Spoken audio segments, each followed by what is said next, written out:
Good afternoon, everybody. It's 3 o'clock and we're going to get started. My name is Laura Polari-Welbus and I'm with Encore Learning. We're delighted to host this program today. This program is sponsored by Arlington Public Library. And a special today, we're collaborating with the National Archives Foundation. And this is going to be just a fantastic program. We're going to tell you all about it in just a moment. A little bit about Encore Learning. We're so delighted to host this today. We provide high quality lifelong learning for people over 50. We offer clubs, classes, and events. And we're so delighted that this year is our 20th anniversary. So with that, I'm going to turn the program over to Louise Kenny, and she's going to introduce our program. Louise is a member of our special events committee and our host today. So thank you.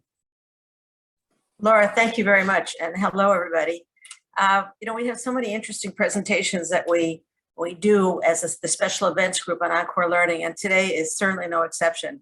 We're going to be talking today all about Spycraft, the history of spying and the elements of it. We'll have a wonderful conversation with the CEO and president of the National Archives Foundation, Governor James Blanchard of Michigan, and he will be interviewing Robert Wallace, who is really the expert author in terms of this field. In fact, I read a quote about our author today, and this is the definitive bestseller in the field of intelligence and espionage history. So it doesn't get any better than that. As Laura said, we will be taking questions and answers after the presentation, but we will do it after, not during the presentation. So just hold off a little bit on your questions. So without further ado, I would like to introduce Governor Blanchard and our author, Robert Wallace. Governor? Well, thank you very much. It's a pleasure to be part of this. And we're going to be hearing from a real pro, a real veteran from the CIA and a lifetime public servant in Bob Wallace. I'm looking on the camera here and I don't see him yet. I'd like to, perhaps you could get the graphics designed so I can see him while I talk with him. We have talked before, but Bob Wallace is, by the way, a graduate of Kansas University. That is National Basketball Champions, Kansas University. He went to the Kansas University, had a bachelor's in history, a master's in political science, and ends up in the CIA. But first, he was in the Army, the Rangers, as a matter of fact, the 75th Infantry Rangers, starting in 1969. So how did that happen? Did you get recruited? How did that work? Jim, thank you for that introduction. And I just would like to keep everything very real here. So virtually my whole life has been one of accidents and things that I seem to fall into. And I sure fell into the Army unwillingly. I was in graduate school at the University of Kansas in 1968.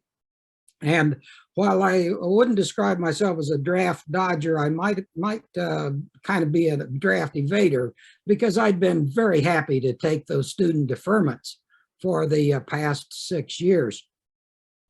I came from a very small rural county in north central Kansas, Lincoln County, Kansas. And when I unexpectedly received the 1A classification, I immediately asked for a meeting with the draft board.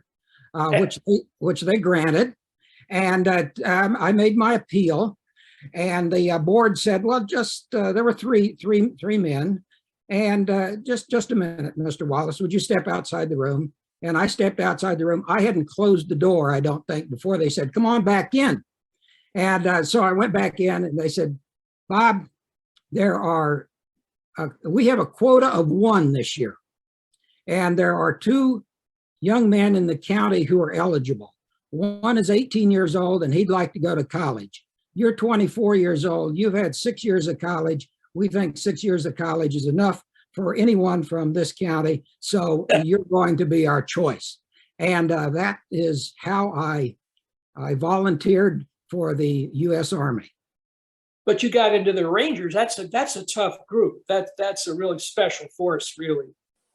You know, there's in life, there are situations where you don't plan it. So I had no interest in being a ranger, no more interest than in being in the Army. But after the training at Fort Leonard Wood and then up at Fort Hood, and suddenly I was in Vietnam, and I was in one of those replacement companies of 1,000 people at Ton Son Nhut Air Base, and they started calling out names. And my name was called along with a couple of others. The soldier beside me looked at me and said, "They just called your name." And I said, "Yes, they called me." He said, "They said you were going to Company E, the 50th Infantry Rangers." And I said, "Yes." So, and he said, "Those are the LRPs, the Long Range Reconnaissance Patrol people. They eat snakes." Yeah. And at that point, you know, all right. So now I'm with a ranger company, and I guess it was one of those things. I'm not a ranger by training. I'm a ranger by experience, and the company welcomed us, and after a few operations, we became designated rangers, sort of like an adopted ranger, I guess. Yeah, I trust you didn't eat snakes, though, did you? Yeah, we did eat LRP rations and sea rations, and some of those I think I would have preferred snakes.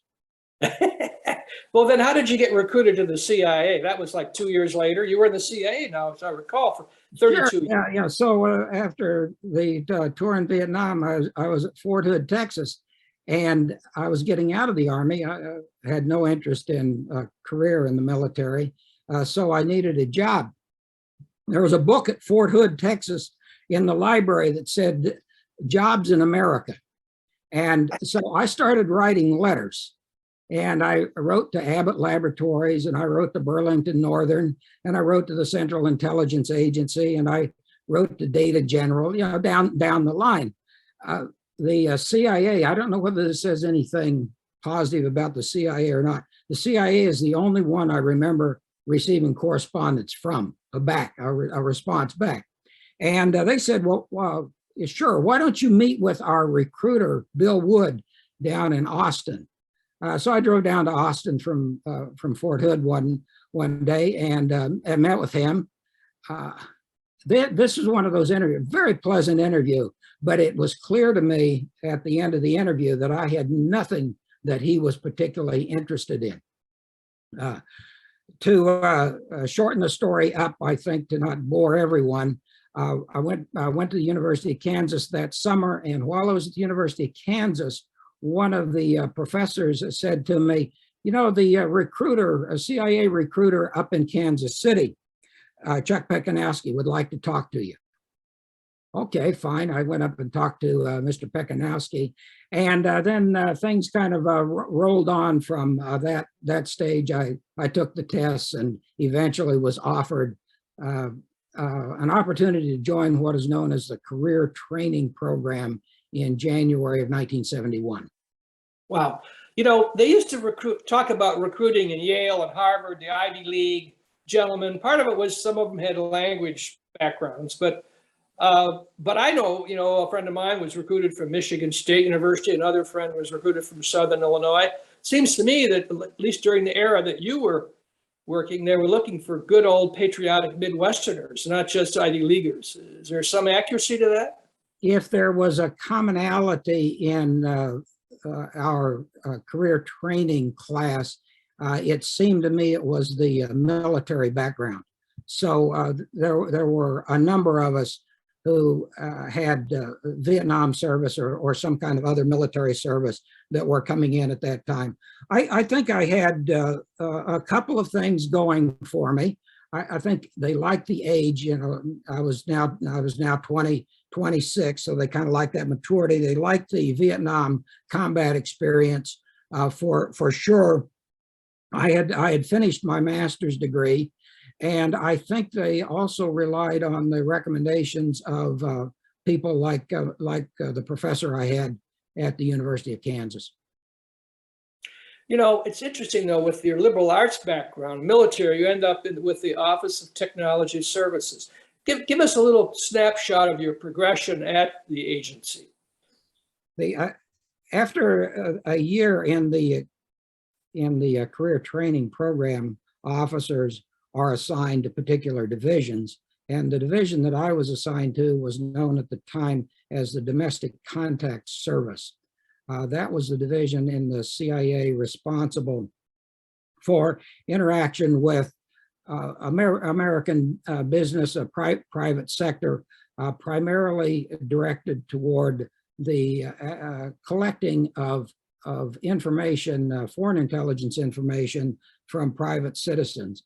This is a component that actually's history goes back to the 1920s when Marbury Churchill, a military intelligence officer from World War I, set up a little unit in New York to collect information from travelers, primarily the New York business community.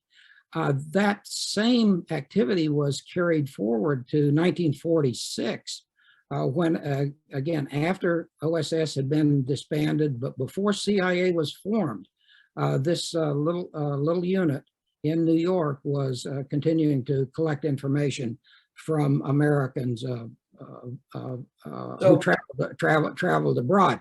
So that was my initial assignment.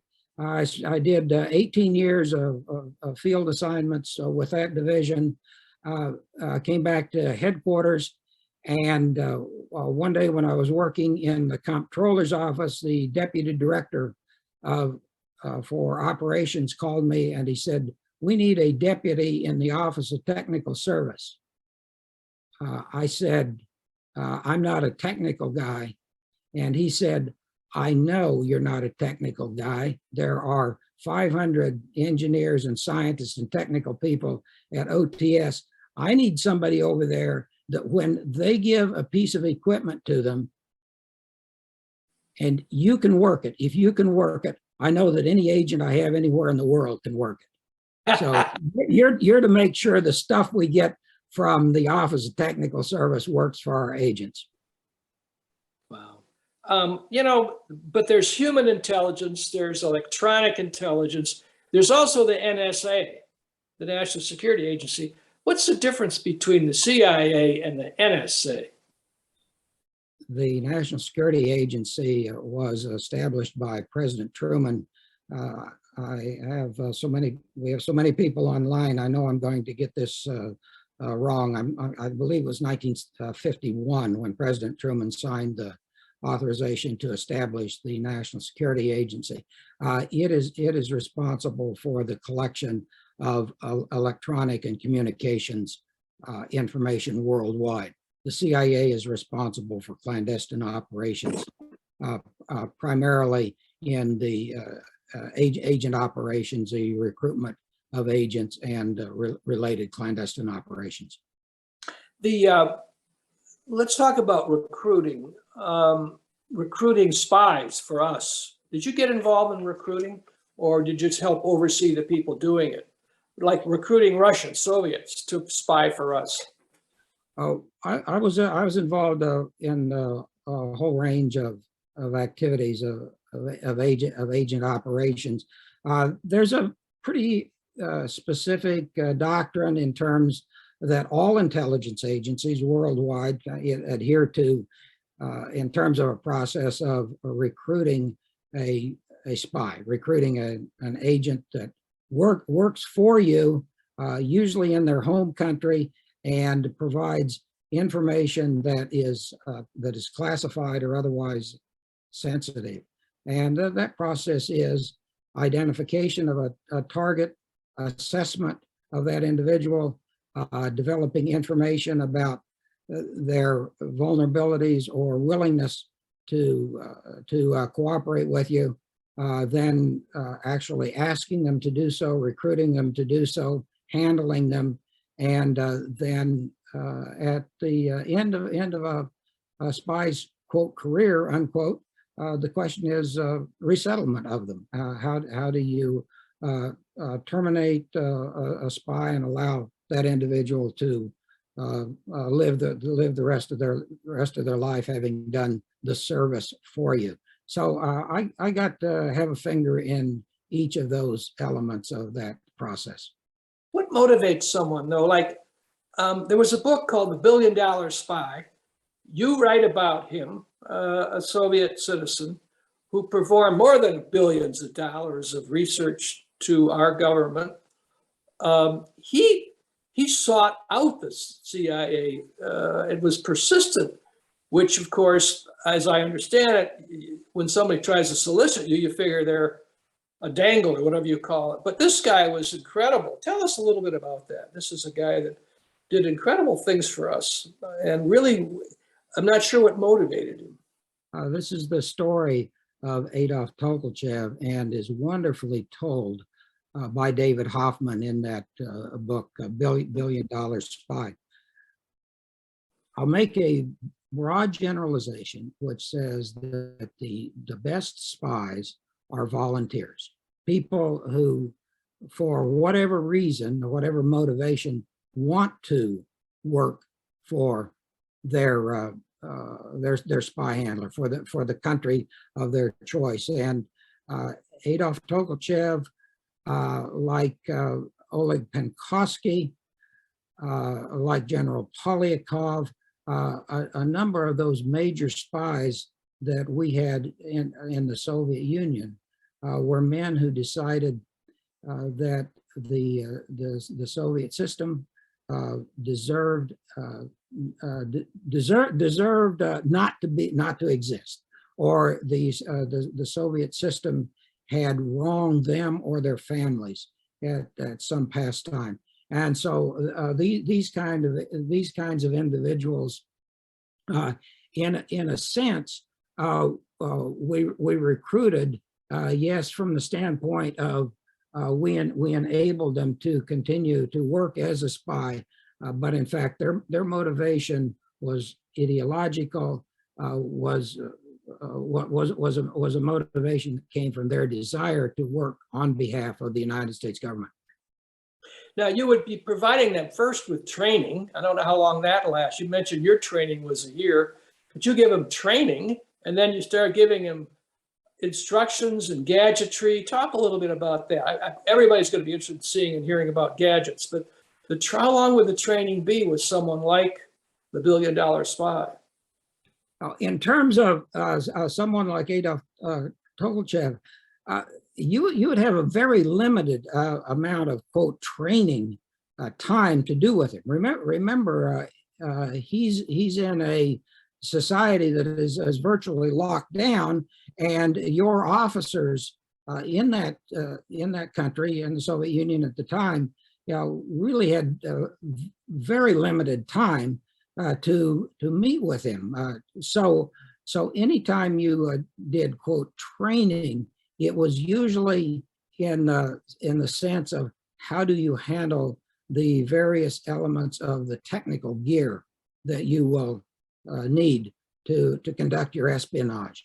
And so in contrast to the kinds of training that a case officer gets or an intelligence officer gets by their various services, the training of agents is very specific to a particular job or a particular circumstance that they are in.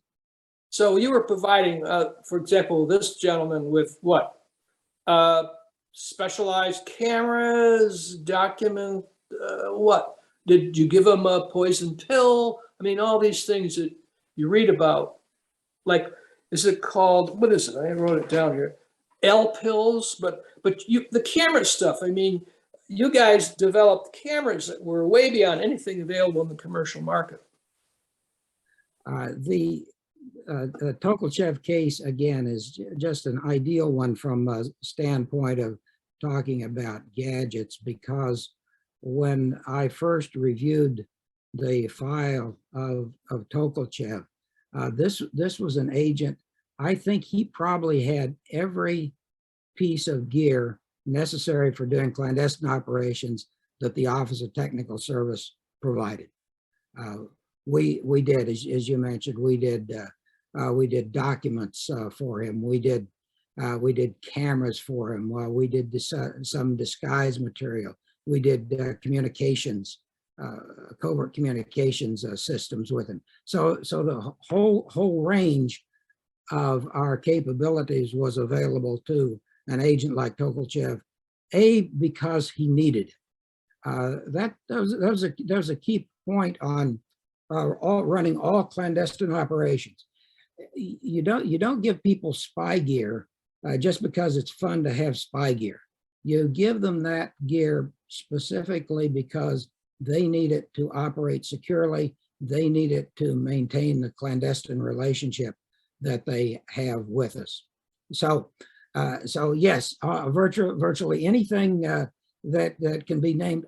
I don't recall us giving Adolf Tokolchev any special weapons. But other than that, he sort of had the whole store. Well, he was, I recall, photographing key documents on aviation systems and radar systems that saved our government, as we were saying, billions in research to know exactly what the Soviets had available to themselves. Is that correct? This is really a critical point that you made, Jim, because yes, indeed, he was photographing these various blueprints and drawings. And for that kind of photography, you need very special, very capable kinds of cameras to do that. Now, interestingly, that kind of camera was readily available in the early parts of the Cold War. That was the Minox camera, and the Minox camera, which was both a commercial camera, well, which is a commercial camera, also became known as the spy camera of the Cold War, because the Minox had the focal length and the lens sophistication that you could photograph the detail in those kinds of documents. Now, the problem was, this was the camera that Oleg Penkovsky used. Oleg Penkovsky is known as the spy who saved the world because of the information that he provided us in 1960, 1961 about Soviet doctrine and capabilities, military doctrine and capabilities. That information was used by President Kennedy, the Kennedy administration, in making the decision about blockading the Soviet shipments of missiles to Cuba rather than going to war. So Penkovsky has this rightly just premier place in American intelligence history. But Penkovsky had this camera, and this is the camera he was taking the images on. And as you see, this camera works with two hands. And so if you, as the Soviets did, finally were able to identify Penkovsky photographing documents at his home in the middle of the night, and their surveillance video shows him doing this, that's pretty good evidence that you might have a spy case here. So what the CIA needed from that experience with Penkovsky was a camera that you could operate that had the resolution of the Minox, but that you could operate without being obvious that you were operating a camera. That camera, let me just put a footnote here. When you're talking about technology for agents, over the decades, almost had the three S's. The equipment needed to be small, and it needed to be silent, right? And it needed to be something that wasn't obvious. So the camera that we made to replace the Minox camera was this camera Wow. called the T100 camera. And this was a little camera. You see it in a round configuration. It could be made in a flat configuration as well. But it was small enough that it could be hidden in common objects that a spy might have. And so one of the objects we put it in was a pin like this, and a pin that would work as a pin, but also work as a camera. We call that an active concealment. So the camera, the Tropel camera T100 in this pin is located right here. Wow, I see. Yeah. Okay. And it operated like this. You unscrew the butt of the pin. You are looking at the lens. I'm pointing the lens at you. But the camera, with that motion that I just did, would image then a piece of paper, a document, a diagram directly below it, and give you the kind of resolution that you got with the Minox. So you see how much more clandestine that capability become. That was one of the pieces of equipment that we gave Tokolchev. Now, did you develop that in-house, or did you rely on a high-powered private sector company to come up with that? This particular camera was developed by a New England inventor, a camera guy, an optical guy, really in his garage. And a fascinating story about the camera, because once we had demonstrated that it was going to be really a capable device for us, we wanted to make sure that we had a continuing supply of those. That makes sense, right? And because what if this one man shop, if he got hit by a truck, our camera supply is over. So with his permission, we took the designs to two major camera manufacturers in the United States, gave them the designs, and both of them returned the designs to us after 6 months and said, we simply can't get the optics to work the way you want to. The camera had 7 lenses, small lenses in it that had to be precisely aligned, and that became a situation, a design situation, I guess a production situation, that the company said, we can't meet that. So we said to the gentleman who was producing them, we need more cameras. He said, fine. He produces more cameras. And the good news is that he lived a very long and successful life, and died a couple of years ago, but well after the digital age had taken over the camera business. Well, I hope you guys gave him an award at CIA headquarters. I didn't give him the award. I'm sure that the people who did give him the award, though, kept the award because we didn't want to reveal that he was working for us. Yeah, no, I understand. But what happens? So let's say I have one of those pens. Let's Yes. say I'm a high-ranking general in the Soviet Army, trusted by everyone, access to secrets that the US would love to have. I have that thing, but I also am worried about even though I can do it with now one hand, I'm also worried about being caught. So I want one of those pills you see in the movies. Now in the movie, it's like a cyanide capsule, but you guys had something else called L pills, because if you get caught, you're going to be tortured. I mean, this is going to be awful. So what about that? The L pill is a generic term for any of the little capsules or devices, chemical poison devices. It goes back to the Second World War. There were L pills issued by the OSS and in Second World War as well. The issuance of an L pill to an agent was one of those actions in the CIA that required very senior level sign off. And so they would be issued only on very, very selective cases. One of those cases occurred in the early 1970s with an agent named Trigon.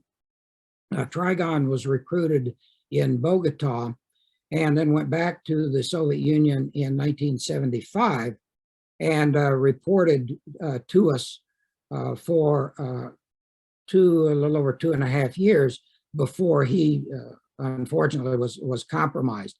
When he was taken arrested, he asked for an opportunity to write a confession, and they granted that, and he said, "I would like to write the confession with my pen."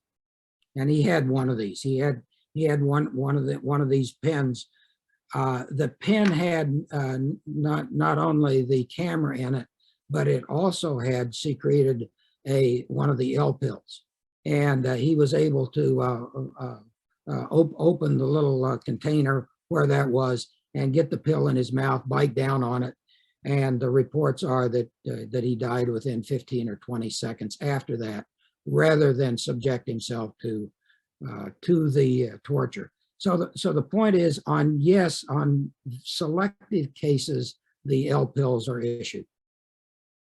Explain the impact, though, when the U.S. discovered in the ambassador's office, the ambassador to the Soviet Union's office, the position held by some of the most prominent statesmen we ever had. They found after many years there was a bug in the office. Explain that. What impact did that have on our own technology services? The case began in 1945 when the Soviet Young Pioneers, roughly equivalent to the American Boy Scouts, the Soviet Young Pioneers presented to the U.S. ambassador to Moscow at the time a plaque about a 4 foot in diameter, plaque with the carved eagle seal of the United States. So this very nice wooden plaque, which you can see at the NSA Cryptological Museum today, I believe it's still located there. This seal, this large seal, was hung behind the ambassador's desk, and it hung there for 7 years. We did not know until 7 years later, after it was hung, that it included a listening device, passive resonant device that was activated by very strong radar waves, radar transmissions from across the street. And so the Soviets had the capability with that passive receiver in the Great Seal to hear and understand conversations that were going on. When it was discovered in 1952, interestingly, the director of CIA during the time that it was active was Beadle Smith, who had also been Eisenhower's chief of staff during the Second World War. I've often said, as a historian, I would really like to see or know what the conversation was in Beadle Smith's office, the director of CIA, the day that the guys walked in and said, "Oh, guess what we found in the Great Seal over in Moscow." I suspect, given the other records of Beadle Smith's sometimes salty language, it probably would have been quite a response. In any event, that was a very sophisticated device. It took us, along with our British counterparts, some time to determine just exactly how that worked. Yeah, but that must have been a wake-up. We finally did. We reversed engineer it, and we used it. We used the technology ourselves against some other targets. But that must have been a wake-up call on the sophistication of Soviet technology.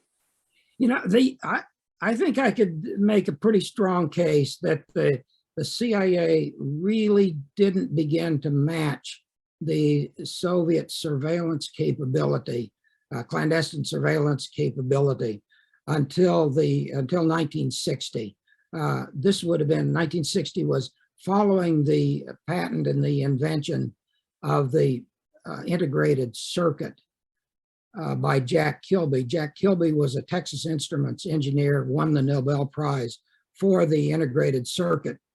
And that integrated circuit was really the technology that allowed the CIA, the technical people in the CIA, to develop some very sophisticated bulbs that then could be both powered by batteries, by commercial batteries, and they usually had the initial device in the 1962 when we first deployed what's known as the SRT-3 was about the size of the cigarette pack or a little bit larger. Now you'd also had to have a battery and an antenna associated with it, but this was the device. This was a remarkable breakthrough in terms of surveillance devices, audio devices that we had. But I'm reading in one of the chapters of your book, and I didn't read the whole book. I wish I had, but I will. You talk about sending guys down manhole covers in Moscow to install surveillance devices, audio, I guess they would be. Tell us a little bit about that without getting too much in the muck down there, because they were standing in muck, I understand. Well, it was a little wet for sure, and it's a thick book, Jim. So I'm not surprised that I would read it in chapters myself. I think so the question, as technology develops, all spy agencies try to figure out various ways to exploit that technology. What was done in Moscow was, in one sense, something that had been going on for decades. Once the transatlantic cables were laid, communications between Europe and New York, they immediately became the target of intelligence services as to how to tap those. The Moscow operation that you are referring to in the 1970s was another iteration of that, because the target was a cable, a communications cable that was running from one of the Moscow-based research institutes, military research institutes. And so we wanted to pick up the traffic on that particular cable.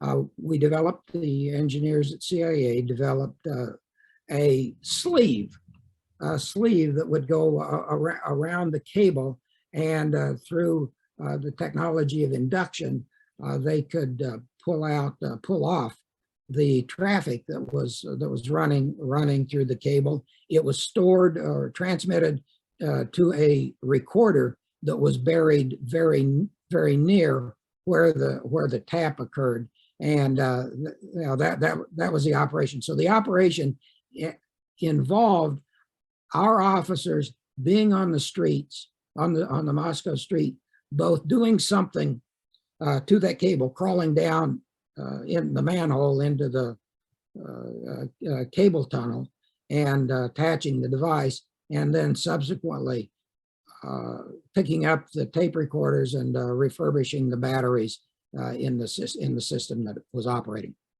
So they're going to run over they're going to wait till there's no traffic, or in the middle of the night, run over there, pull up the manhole, go down there and do this, and then get back and this sounds. So that's the genius of really clandestine operations.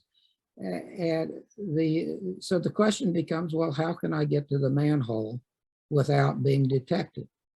And in the particular case that one officer described, that resulted in his family having this pattern of having a picnic every couple of weeks at a certain park in a certain location. So week after week, they would go to this location and have a picnic.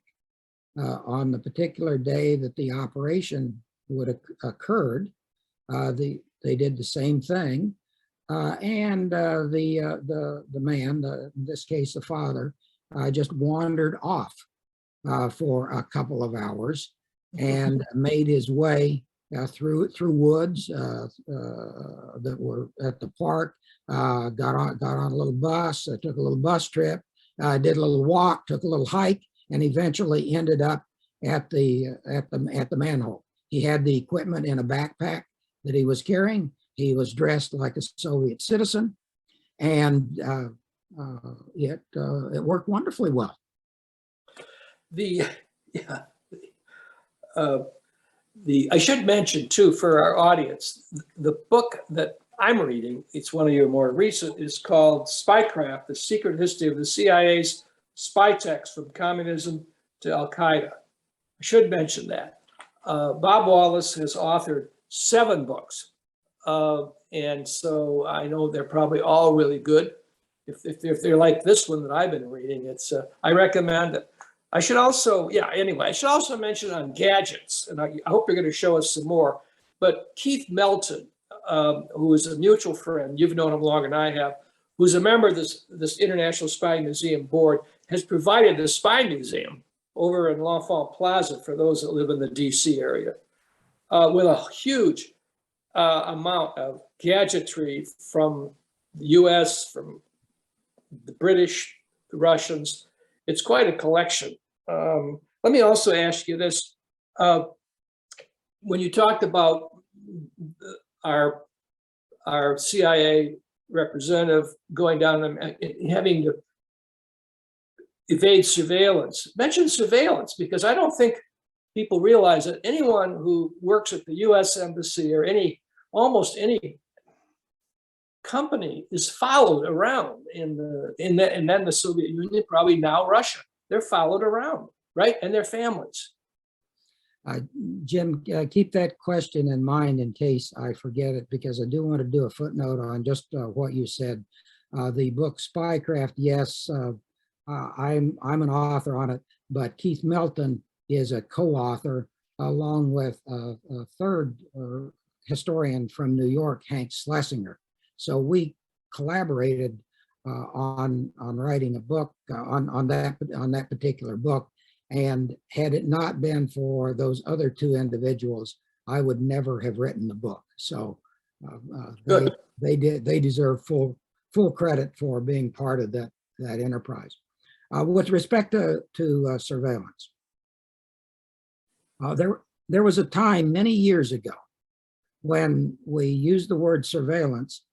We all knew what it meant, and that meant that somebody was following you. And in the Soviet Union in the 50s, 60s, 70s, 80s, the surveillance, that is physical surveillance on our officers, was just pervasive. And it was almost impossible for them to, quote, get black or not have surveillance on them. So CIA developed a variety of techniques to do that. Some of them sophisticated, some of them not so sophisticated. The one that wasn't too sophisticated is the case of Marty Peterson. And I mentioned the agent Trigon that was recruited in Bogota in 1973. In 1975, it was Martha Peterson who handled him, or more precisely, Marty Peterson would fill and service the dead drops that were used to communicate with Trigon during a period of time. Marty Peterson was able to do that because she didn't have surveillance. And the reason she didn't have surveillance was that although she was assigned to the US Embassy in Moscow, and in her case as a consular officer, at that time, the Soviet doctrine of counterintelligence didn't really anticipate that women would be case officers, would do case officer work, and particularly not young, unmarried women like Marty was when she went to Moscow in 75. So she became Trigon's case officer. One of the most important cases that the CIA was running was actually being handled by one of the most junior officers that the CIA had. The case for not for any error on tradecraft error, but because of a penetration at another level in CIA was then compromised in 1977, and Marty Peterson has written that story again, fascinating, just like the Trigon story in a book called Widow Spy. But that was one of the ways that we evaded surveillance. Another way we evaded surveillance was to change identities. We called it identity transfer. And so in this case, the CIA officers would go into, as an example, into the embassy, and while in the embassy, they would trade identities, use clothing, a disguise mask with someone else in the embassy, and then they would leave the embassy as that other individual. Well, the theory was, the practice was that the KGB was not following that other individual. They were only following the one who they believed was still in the embassy at the time. So again, the officer was able to get free.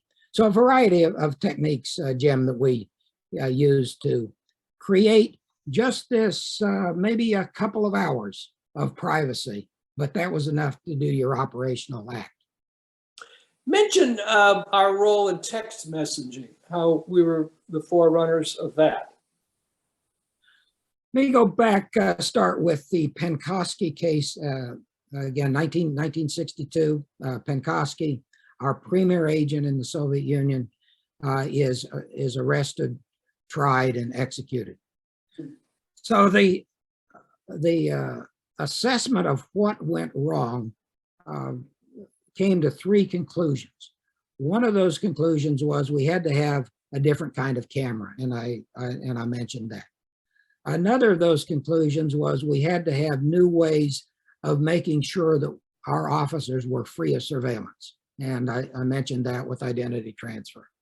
The third was, how can we communicate with officers without ever being in the same place at the same time? Okay, and those are distinct, because if you are servicing a dead drop, if you are leaving a message for an agent at a predetermined location that the agent will pick up subsequently, you still are at some time going to be in the same place. You're going to be at that dead drop location. So the immediate answer is, well, aren't there telephones? Well, sure, there are. Yes, there are telephones in the Soviet Union. The telephones were, you might as well have been calling the KGB number directly, because they were listening. So what can you do to separate the agent and the case officer completely and permanently? The idea that arose, and again, thanks to integrated circuits and the developing communications technology, was we can send short messages over a distance of about a quarter of a mile between two units, two handheld units, and I can give an agent a unit, I can give a case officer a unit, and they can be separated up to a quarter of a mile, and yet exchange information between those two units in less than 3 seconds. And we were able to use the electronics in such a way that we could to get 256 characters of transmission. So that was enough to give you a little message capability for your agent. That system was called Discus. It was deployed first in 1977 to General Polyakov, and General Polyakov then could get in a subway, a streetcar, and take the streetcar along a particular route which we told him. And we told him, when you get to a certain location, push the button and it will send and you will get an immediate reply on it. He had no idea where it was being sent to or where the unit was, who the case officer was that had the other unit, nor did the case officer who had the other unit know where General Polyakov was. So it satisfied that requirement, which said, how can you exchange information securely and never be in either the same place or at the same time? No personal meeting necessary. So that was the forerunner of text messaging, basically. Well, I consider it the first text messaging. Yes. Now, the text messaging then developed rapidly in the 1990s, technology in the commercial sector, and so it was used. A form of it, a more advanced form of it, was being used in 2010 by the 10 Russian illegals who were arrested in New York, if you remember that particular case. The most famous of those illegals being a woman by the name of Anna Chapman. And Anna Chapman had a form of this clandestine text messaging in her computer, and one of the other illegals could drive by or take a taxi by a location where Anna Chapman was, and the two computers would exchange information instantly while really on the fly. Great technology. I got a kick out of reading about you guys trying to pay our assets, that is, our spies in the Soviet Union in rubles. Now, did all of them require money, or was it something they thought, well, if they're going to do all this, they'd certainly like some money, or maybe a bank account in the U.S. or something? But I got a kick out how you tried to figure out how to give them a lot of rubles in a way that was not obvious. Well, every agent was different. Every case was different. Some were very interested in having money in their hand. Others, and probably this was more common, were quite satisfied with the CIA setting up an escrow account, and at such time as their spying services was over, they would be resettled, and they would have access to that particular escrow account. I have one. I don't know whether it's tragic or whether it's kind of humorous and tragic. One of the responsibilities that I had when I was in the field officer was working with some officers, agents who were being resettled, and we had this one case, and he had an escrow account, something in the order of $500,000 at the time. This is in the 1980s, so that was when $500,000 was still significant. You know, you could still buy a house in Washington for less than that. And so the 1980s, for the few of us who remember on this, remember the 1980s, Jim, there was some fluctuation in the stock market. Well, the stock market was going very well. And this particular gentleman said, Bob, I said, I got my money's in savings account, and it's only making 4%, and the stock market's going up. He said, I got to get in the stock market. Well, the stock market goes up. I got to get in the stock market. I got to get the stock market. Well, this man has his, he's free to do what he wants to. So I found in the particular city I was, a very respectable stock broker, and said, all right, here's a man that wants to invest with you. So he talked to him, and he said, this man really shouldn't invest. He just leave it where it was. He said, no, he's got to do it. Well, of course he did. And 3 months later, the stock market went just exactly the wrong way. And now he has $350,000 rather than $500,000. Bob, what did you do to me? How could you let me do this? So, you know, escrows, that's a little off the point of escrows, but, you know, you can, escrows were one of the ways that we compensated our agents. Do you have any other gadgets you want to show us? We've still got a few minutes, but is there anything else you've got in front of you that we would be interested in? This is pretty interesting, Jim. You'd rather see gadgets than hear me tell stories, right? I'd rather hear And you. that's Some audience that might want to be, you know, some of my friends are watching, and you know, they've heard enough of me, and probably, I don't know, they probably haven't heard enough of you. But if you have another gadget, pull it out. I got a couple gadgets, but got to tell one story before I show another gadget, and that is one of the jobs I had during CIA was I had a lot of opportunity to work with congressional people, the staff, and I really enjoyed that. I worked on Capitol Hill a while before I joined the CIA, and these were great people. And so I'd go down to debrief either the staff or the members in Congress. And you know what I learned immediately was take stuff with you. They want to see things. They want to hold stuff. So with that background, I'll show you three of the most important items for a case officer: thumbtacks, white tape, and chalk, because these are three non-alerting items that can be used anywhere in the world to provide a myriad of signals. Yeah, you know, every place has public areas where you can put thumbtacks, where you can put tape, or where you can put where you can make chalk marks. Now, this is go ahead. Oh. okay. I say this is pretty cool.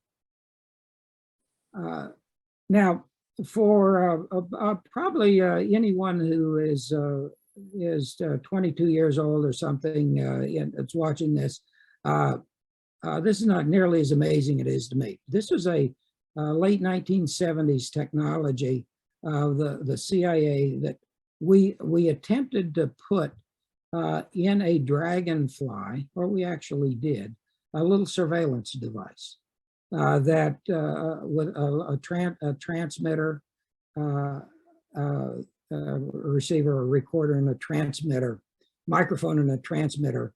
And then the idea was to fly a butterfly or a dragonfly onto a target area, and then pick up audio from the people in the room or the people around the table that might. Was it effective? That one, no, it wasn't.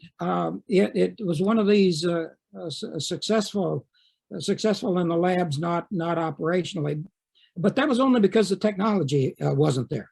Today it is. You can do something like that today. The battery power and all of that. Here's a microdot. Many people have not seen a microdot, but have heard of a microdot. And it's that little thing right in the middle.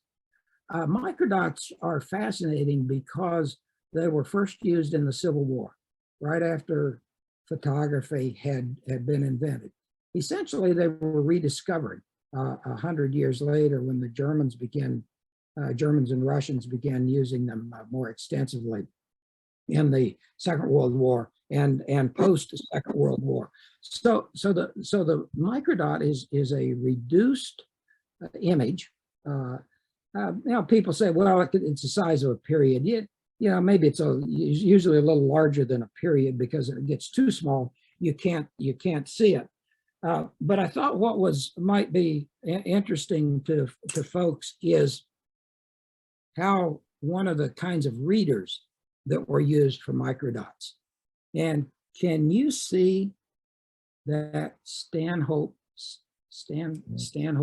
lens right between my fingers? Yeah, I can see it. That's a magnifier. There's a magnifier, and you can get up to 50 times magnification with one of these. And if you put a microdot on the end of one of these readers, obviously something this small can be sent to agents in various places in the world in any number of concealment kinds of devices. I love this one because this was first used in Vietnam, and this is not real tiger dung, but it looks like real tiger dung. And you can put a transmitter, you put a transmitter in that, pull out the little pin and activate the battery. And this was effective in Vietnam for bringing as a beacon for aircraft that would make drops in certain areas. Wow. Okay.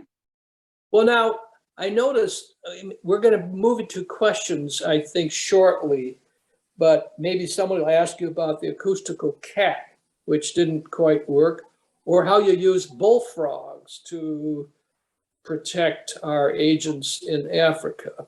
But I think I'm going to let somebody ask those if they want, unless you could briefly describe the acoustical cat experiment that didn't work. Well, Acoustic Kitty was an idea of how do you bug the president's office in an Asian country. This particular president allowed cats to roam freely in his office, in his presidential office. And so I'm sure it was a case officer who came up with the idea, not a technical guy. Case officer said, well, you know, that's good. Why don't we just put a cat in there and use a cat as a transmitter device? This is the late 1960s. You know, it was before we had pacemakers and all kinds of other electronics in our bodies. The mammal's body, the humidity and the temperature isn't satisfactory at all. It's very negative when it comes to electronics. But the techs, in fact, found a volunteer cat, and they put a transmitter in the cat, ran a antenna in the cat, and the cat, in fact, became a walking bug, if you will. The cat, the experiment worked great. Ultimately, it was decided that the cat really could not be controlled in a foreign environment when running around with other cats. I suppose, depending if the cat was a male cat, you really couldn't keep him under control. And so again, the experiment worked. The operation didn't quite meet the operational need. Well, it's been said that the creative services of our Office of Technology Services provided the United States with its decisive edge at the key moment in the Cold War. Is that not accurate? I think to go back to the writing of Spycraft, one of the motivations for writing Spycraft was a walk I had with a former Soviet case officer, retired Soviet case officer in San Antonio, along the River Walk in San Antonio. And during that walk, I was now director of the Office of Technical Service, and John Alto said to me, you know, Bob, I was the guy who developed the Buster text messaging system. I was the guy who trained Trigon to use the T100 camera. The technology that your office, OTS, provided was a technology that allowed us to operate in the Soviet Union. Somebody needs to write that story.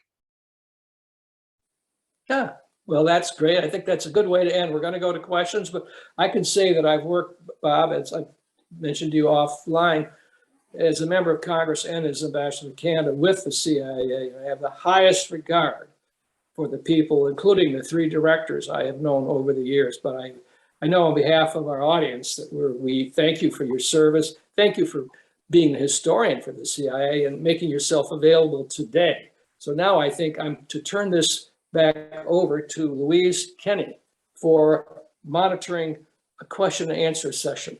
But thank you so much. And to our audience, thank you for hanging in there with us. Thank you. Well, to both of you, and both in terms of your questions and of course in terms of the answers and your background and insights, Bob. This was just amazing, to be honest with you. I would like to get to question and answers, but I want to just promote a couple of events that we have coming up, just so our participants understand what's coming up. On August 8th, there will be a presentation on the Silk Roads, Marco Polo, and the Great Divergence, how the West caught up with China after Marco Polo and his Silk Road activities. So that sounds terrific. Also, indigenous peoples,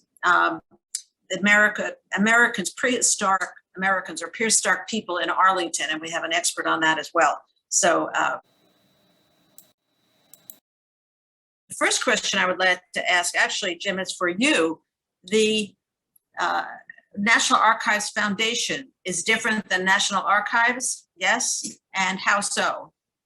Well, yeah, the National Archives, a fabulous institution created by Franklin Delano Roosevelt in the 30s, is an independent agency that collects the country's records. It's the home, for example, of the Declaration of Independence, the Bill of Rights, Emancipation Proclamation, so many other things. But we're also, the Archives is a museum. There are ongoing programs. The foundation, which I chair, the National Archives Foundation, we provide critical support to the archives to help promote and market their programs. A recent program was Rightfully Hers, the whole exhibition on women getting the right to vote. Coming up in September, we're going to have a program on sports in America called All American. So I hope your viewers will want to come over to the archives and see that. So basically, we exist to support the archives and help market and promote their programs. And also, we're in the process now of raising money to modernize much of the facility. So when we celebrate our 250th anniversary, you're going to see a brand new multimedia archives, which will be even more interesting than the current archives. So thank you for asking that question.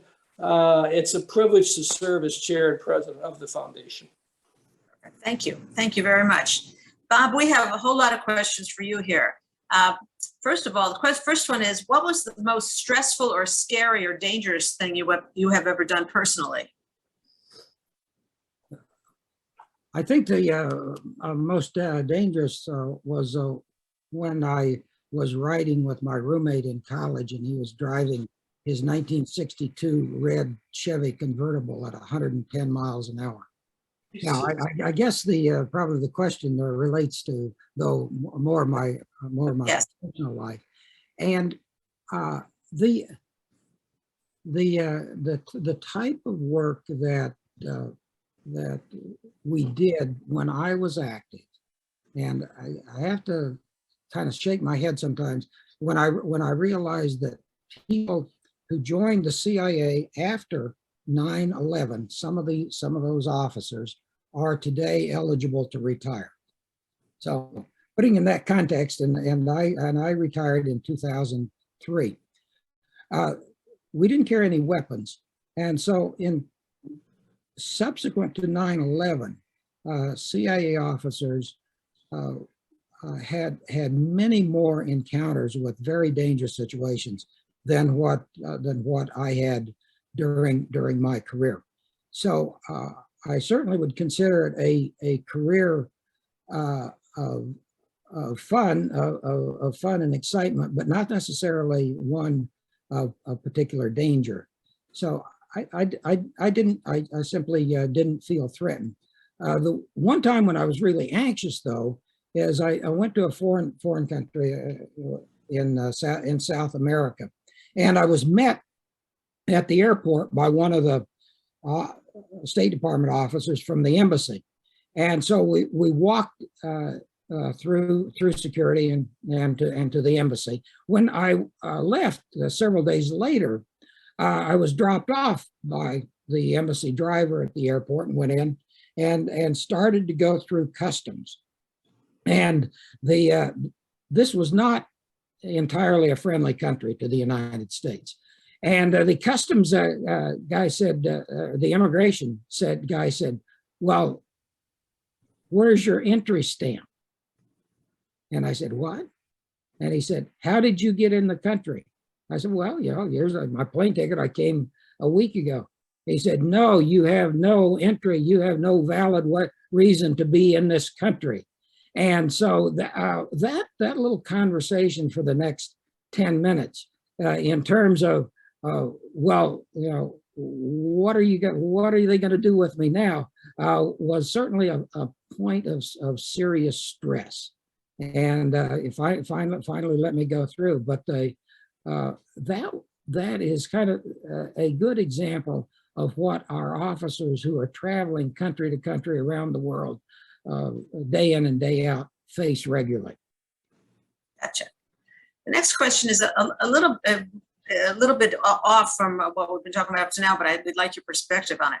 Given the increased threat of cyber warfare on our health systems and citizens, do you see healthcare intelligence analytics and age tech innovation a rising division or domain within the CIA, especially looking towards 2049? I think that's a very complex question that has a lot of ramifications. One of the questions I have about the future of CIA and the future of U.S. intelligence is how many different pieces can it really fragment into? And I guess fragment sounds like a negative word, and I don't mean it that way. But since the CIA was formed, we've had NSA, we've had the Defense Intelligence Agency, we have the National Reconnaissance Office, we have NGA, the Geospatial Agency, and as these other demands occur, are we going to organize our intelligence community by continuing to create additional agencies, organizations that follow a particular technology or follow a particular topic, or are we going to try to keep that all in one organization, which if you keep it all in one organization, you get the almost inevitable bureaucratization of bigger and bigger structure. So will disease, like terrorism, like counter narcotics, like crime, international crime, will that become one of the missions of a CIA, or will it be handled separately? I think it's an open question, and it's one that's worth both serious debate and consideration before we just say, oh yeah, let's give another one to the CIA. Okay. Next question. What do you make of the recent experiences of U.S. diplomats and others, both here and abroad, regarding neural problems apparently associated with oral or microwave signals targeting individuals and even their family members? It was first associated with the Havana embassy, but apparently it's occurring more and more in other locations. The targeting of U.S. facilities and people with microwaves goes back to almost the invention of microwave radar technology. So that's it has it became significant again with the reports out of Havana that some variety of neurological conditions were being experienced not only by CIA officers but by other members of the diplomatic community. And then there subsequently have been reports of that happening in the States as well. I am commenting based on the same information that the questioner has. I have no special insight into it, except to state that the CIA took those reports very seriously from day one, and invested a lot of resources into trying to resolve something that is yet to be resolved. There apparently are just not enough commonalities between enough people to draw firm conclusions. Most likely, the cause is either electronic emissions or some kind of an acoustical emissions, but as far as I know, no definitive answer has been found. Was there a bias against recruiting spies who are obviously motivated by the need for money? The only requirement to be interested, for us to be interested in someone as a spy is what is their access. Their motivation is really secondary. And the case officer, the effective case officer is going to play off whatever vulnerability, whatever reason there is that the person is willing to spy if they have the access. But it's the question of access that determines whether or not we want to recruit someone as a spy. Gotcha. Another question George Hobart asked, and actually I was thinking the same thing. I have a few relatives who work or worked for the CIA, and they've never spoken about their work. How and when have you been able to do this relative to your books? This is a question of what kind of information should the CIA release, what is properly released, how do people who work with the CIA respect their obligation, which they voluntarily take on when we sign on to be a CIA officer, that we will forever protect classified information. There's a specific process within CIA about what we call publication review. And so if people want to either write or speak publicly, there is a review process for the material that they want to use that relates to their CIA experience. As a historian, as both a CIA officer and a historian, my view of history is that history is critical for understanding how we got to where we are today, and history is exceedingly valuable in terms of anticipating what might happen in the future. History is not predictive. So from that kind of philosophical standpoint, I say that it is important that we release or we make public the information that we can about our intelligence operations, about our military operations, about our legislative operations, about our medical, all down the line, right across the spectrum of the government. And once having said that, they said, well, then how do you decide what's classified and what's not classified?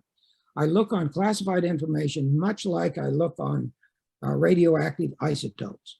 Classified information and radioisotopes have half-lives, and the sensitivity of classified information has a half-life. Sometimes that half-life might be a day, sometimes it might be a year, sometimes it might be 50 years. I don't know what, but it is with people of sound historical judgment, I think, looking at materials both inside the CIA as well as materials that officers might want to talk about or use, I think is the right answer to that question. Another question is, what kinds of problem-solving methods led to developing the innovative solutions to some of these CIA problems that you mentioned earlier? What is the method used in the CIA for problem solving? I'll speak just to the element of what kind of gadgets.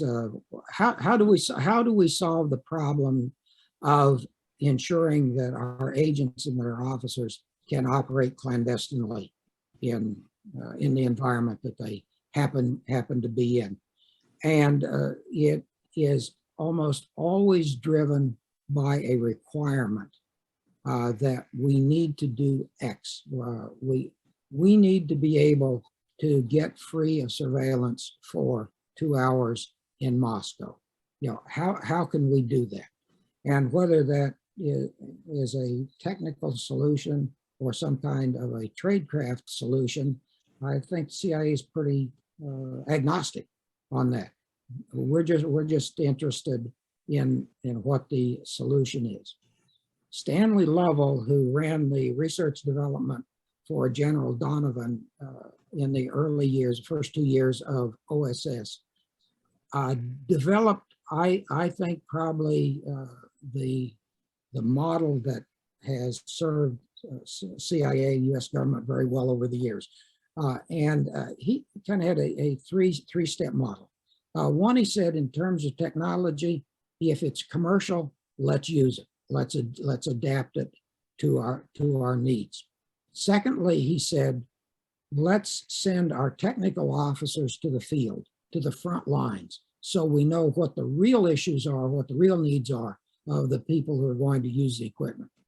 And the third principle was, look, we don't have time to build a series of classified national laboratories like the British have. So what we're going to do is turn to our commercial companies, and we're going to trust them. We're going to tell them what we need.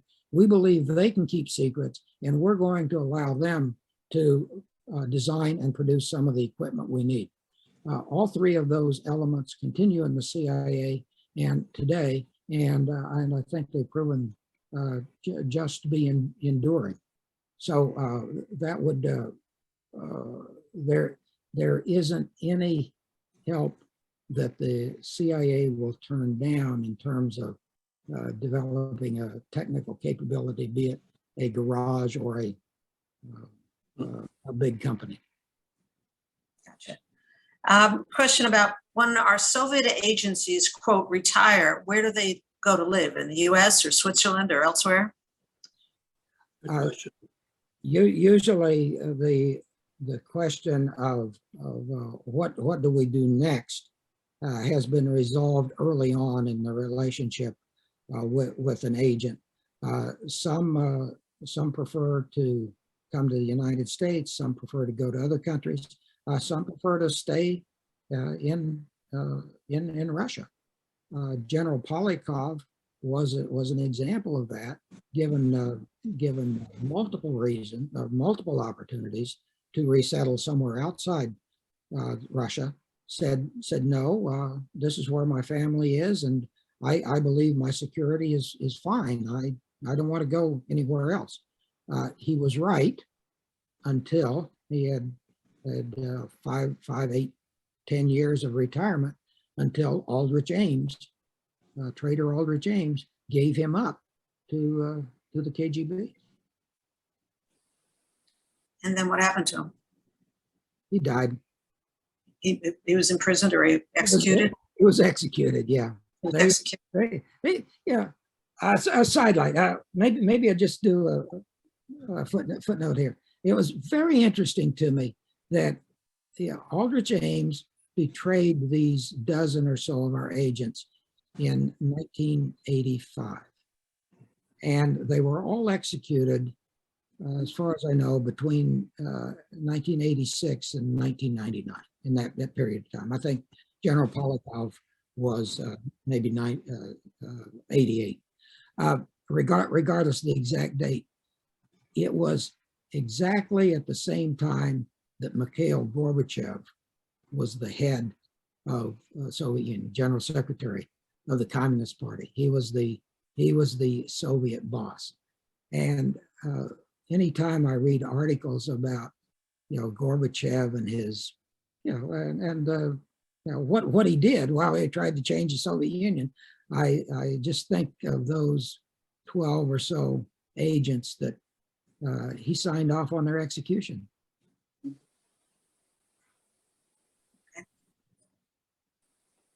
Did you know Aldrich? Bob, did you know Aldrich Ames? I did not. I saw him smoking at the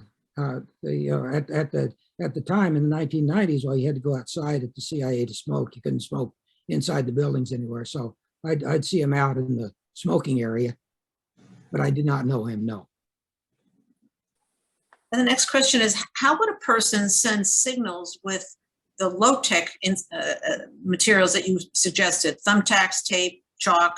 I mean, how are those used? Sure. This would be called signaling in our business, and so you would have an arrangement with an agent that if for example, a red thumbtack appeared on a bulletin board, a public bulletin board at a certain park location, that meant that a dead drop had been filled.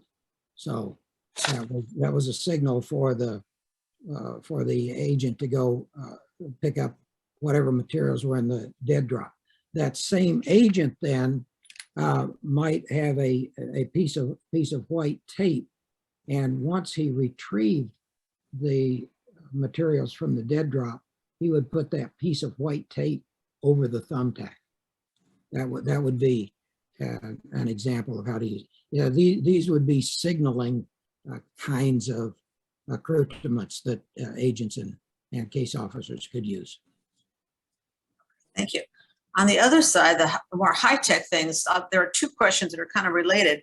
One is, how realistic were the tools employed by the Mission Impossible team in the 60s?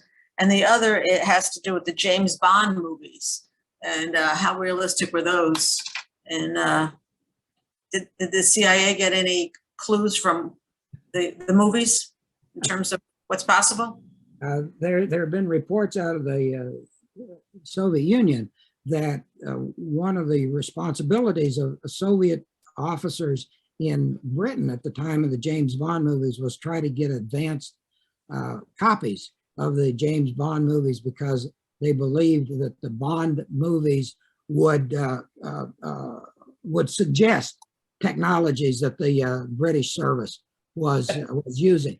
Now, from my perspective, the movies have been remarkably effective at foreshadowing some of the technologies.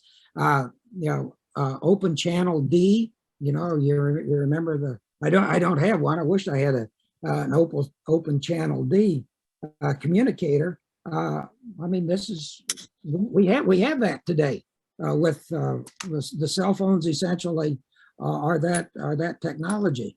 You might remember in one of the Get Smart movies, they had the cone of silence. Well, the cone of silence that Maxwell Smart used with his boss there, sometimes worked, sometimes didn't work. That was about 5 or 6 years before the CIA developed what was known as the secure shielded enclosure that, again, prevented people from listening on conversations. And that enclosure was installed, everywhere in the world.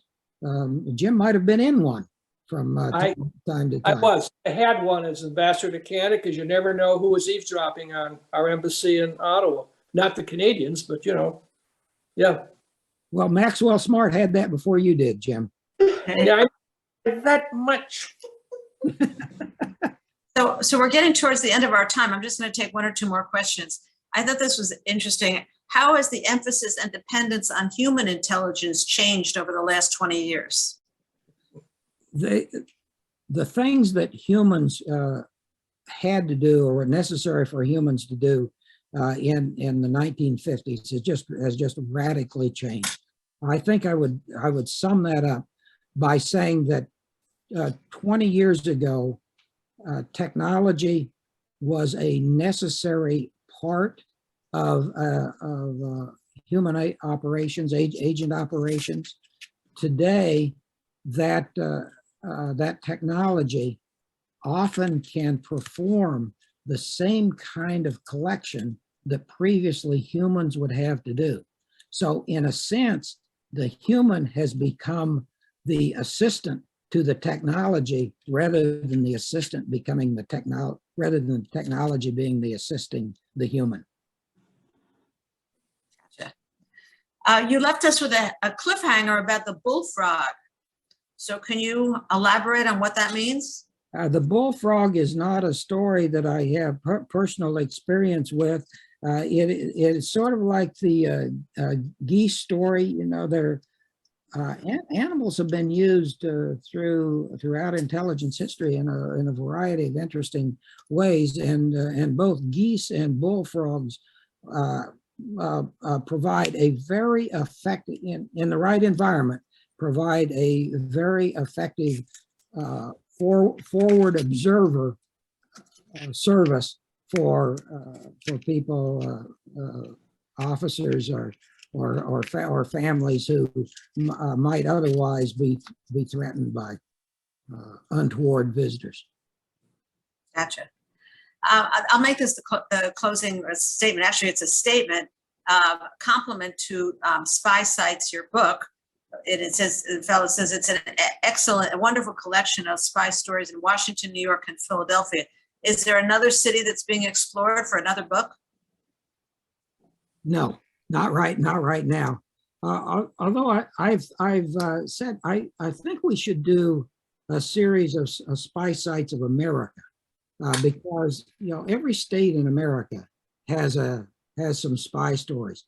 The reason Philadelphia, New York, and Washington were selected are because we wanted to try to capture intelligence history during the history of the United States.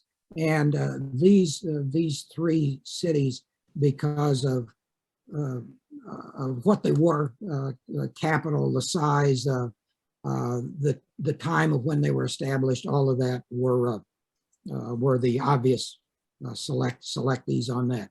I would simply say on Philadelphia, though, and this one was fascinating to me when I finally kind of caught this, is that before we had founding fathers, we had a gang of spies. And the founding fathers were a gang of spies in Philadelphia before they were ever founding fathers. On that intriguing note, I think we're going to have to close down. We're a little bit after 4:30. Clearly, we have 13 more questions, to be honest with you. So people have a lot of interest in what you've talked about, and maybe that's a promotional piece to get them to read the books to understand some more of these issues. So just a great conversation between the two of you. Somebody said to me ahead of time to tell people that we won't have any slides, and clearly we didn't need any slides. Your conversations and your stories. One of the comments, by the way, in the questions and answers were more on stories and less on gadgets. So the stories were highly compelling. So thank you very much. So, and to both of you, really, the questions, Governor, were just great too. I mean, clearly you know each other and like each other. And Thank you for joining us today. If you'd like to learn more about Encore Learning, please check out encorelearning.net.